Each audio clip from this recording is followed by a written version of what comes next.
നിങ്ങളെ കൊണ്ടല്ല എന്ത് പ്രശ്നം. ഉത്സവത്തിന്റെ 5ാമത്തെ ദിവസമാണ് ഇന്ന്. ഇന്നെടുത്ത പരിപാടി നാടൻ പാട്ടാണ്. അതുപോലെ നമ്മളെ 2 സ്ഥലത്തുള്ള കൊട്ടലും കഴിഞ്ഞു. കുറച്ച് പായസം കുടിച്ചിട്ട് പാൽപ്പായസം ഇന്ന്. അത് കഴിഞ്ഞിട്ട് നമ്മൾ നേരെ ഫ്ലക്സ് അടിക്കാൻ വേണ്ടിട്ട് പോയി. പന്തലിന് കുറച്ച് പണിയും കൂടിയുണ്ട്. അങ്ങനെ നേരെ ഫ്ലക്സ് അടിക്കാൻ വന്നിട്ടാണ്. ഷോപ്പിലാണെങ്കിൽ മരണത്തിരക്കുവാണ്. ഡിസൈനും കാര്യങ്ങളിൽ ആദ്യം കൊടുത്തിനെ, പക്ഷെ തിരക്കായോണ്ട് ഇപ്പൊ അടിക്കുന്നേ. അതുകൊണ്ട് തന്നെ ആടെ നിന്നിട്ട് പോസ്റ്റ് ആണ്ടാന്ന് വെച്ചിട്ട് അന്ന് ചായ കുടിക്കാന്ന് വെച്ചിട്ട് വന്നത്. ഓരോ ചായയും വെജിറ്റബിൾ സമൂസയും കഴിച്ചു. പഴംപൊരിയും വെജിറ്റബിൾ അല്ല, ഫ്രൂട്ടാണ്. ശരിക്കും പഴംപൊരി അതെന്താ കാട്ടെ. നമ്മുടെ നാട്ടിൽ വന്നൊരു പുതിയ പീടിയാണ്. സംഭവം സെറ്റപ്പ്.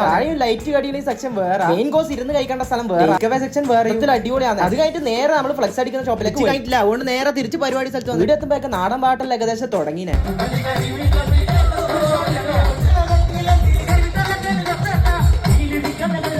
ഇത് കഴിഞ്ഞിട്ടാണ് സ്റ്റേജിലേക്ക് ബിഗിയാട്ടറെ വിളിച്ചത്. ഒരാൾക്ക് പോന്നുമില്ല. അങ്ങനെ നമ്മൾ ഉന്തി പായിച്ചു.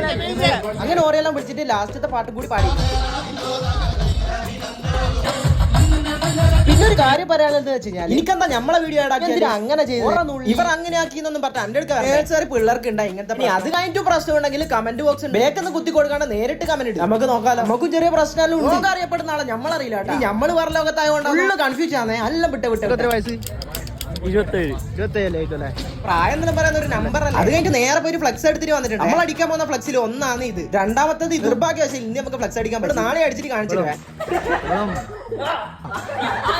അങ്ങനെ കുറച്ച് കളിയെല്ലാം കഴിച്ചിട്ട് നമ്മൾ നേരെ വീട്ടിലേക്ക് പോകുമ്പോൾ കുറച്ച് നായ്ക്കള് ഐറ്റിങ്ങളെ ശല്യം വല്ലാണ്ട് കൂടിയിട്ടുണ്ട്. എന്ത് പ്രസന്റ് ഉണ്ടെങ്കിലും മറികടക്കണ്ടേ. ഐറ്റിങ്ങളെല്ലാം കടന്നിട്ട് നേരെ വീട്ടിലേക്ക്. അപ്പോ ഓക്കെ ബൈ.